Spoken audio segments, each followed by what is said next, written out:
पिछले दिन हम लोग पढ़ रहे थे वॉइस के बारे में और प्रेजेंट इंडेफिनिट के बारे में मैंने बतलाया हुआ था। प्रेजेंट इंडेफिनिट का इंट्रोगेटिव सेंटेंस, नेगेटिव सेंटेंस सारा मैंने बतला दिया था उसी दिन। अगर उस वीडियो को आपने सही से देखा होगा तो आज का क्लास बहुत ही सूक्ष्म है, बहुत ही छोटा है, ठीक है, बहुत लंबा नहीं जाएगा। और इनसे आपका क्या होगा, टेंसेस से रिलेटेड जितने भी एक्टिव पैसिव होंगे वो लगभग आपका हल हो जाएंगे।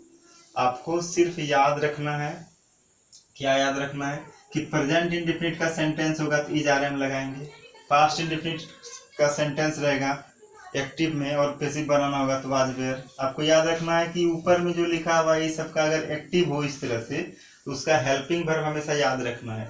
इज आर एम अगर इंडेफिनिट है, प्रेजेंट इंडेफिनिट है तो, पास्ट इंडेफिनिट है तो वाज वेयर, फ्यूचर इंडेफिनिट है तो shall be, will be, present imperfect है तो is, are am plus being, was were plus being, shall be, will be plus being.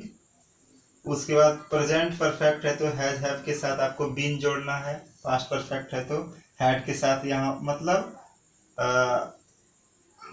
इसमें भी बीन जुड़ा है, इसमें भी बीन, इसमें भी बीन। आपको कॉमन चीज क्या जानना है कि जब भी इंडेफिनिट की बात होती है तो सब में क्या होता है, इज आर एम। इंडेफिनिट की बात जब भी होगी तो आपको is are am, was were, shall be का प्रयोग होता है तीनों में। तो मेनली आपको क्या करना है कि बच्चे ज्यादातर जो दिक्कत होता है बच्चे को, या तो उसको वर्ब का तीसरा फॉर्म पता नहीं होता है और या फिर वो हेल्पिंग वर्ब नहीं कर पाते हैं सही से और यहाँ पर वो गलती कर जाते हैं। तो आपको करना क्या है, आपको कोशिश करना है इनको याद रखने का। जब ये आपको याद रहेगा तो फिर आप कभी भी वॉइस को गलत तरीके से नहीं सोच पाएंगे, गलत नहीं होगा, आप आसानी से बना पाएंगे।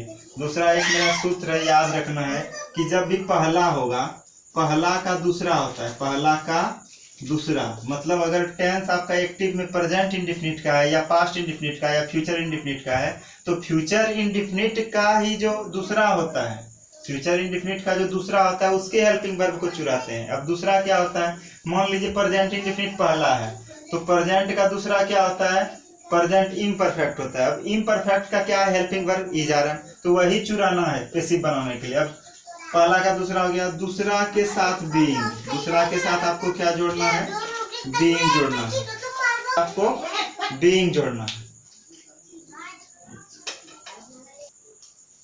उसके बाद क्या है, पहला का दूसरा, दूसरा के साथ बीइंग, मतलब टेंस अगर आपका दूसरा है, चाहे प्रेजेंट इम्परफेक्ट है, पास्ट इम्परफेक्ट है, फ्यूचर इम्परफेक्ट है, तो उसके साथ आपको बीइंग लगाना है पैसिव बनाने के क्रम में। आपको हमेशा याद रखना है कि जो है इज आर एम अगर इसका हेल्पिंग वर्ब है, इसके साथ अगर एक्टिव में क्या होता है कि प्रेजेंट इम्परफेक्ट का helping verb is are am होता है, पास्ट इम्परफेक्ट का हेल्पिंग वर्ब वाज वेयर होता है और इसका शैल बी, विल बी होता है। तो इनके साथ सिर्फ आपको बीइंग जोड़ना है और कुछ नहीं करना है। अब तीसरा का जो है, तीसरा जब भी रहेगा उसका आपको चौथा बना देना है।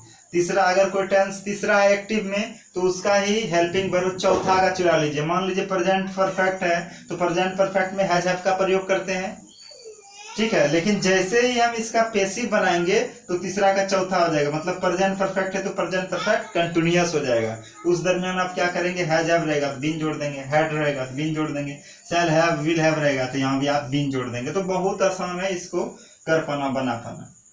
आई होप कि आप इसे समझ गए होंगे। नेक्स्ट वीडियो में मैं आपको बता दूंगा इनसे रिलेटेड, मॉडल वर्ब से रिलेटेड और साथ ही साथ इंपेरेटिव सेंटेंस रहेगा। Thank you.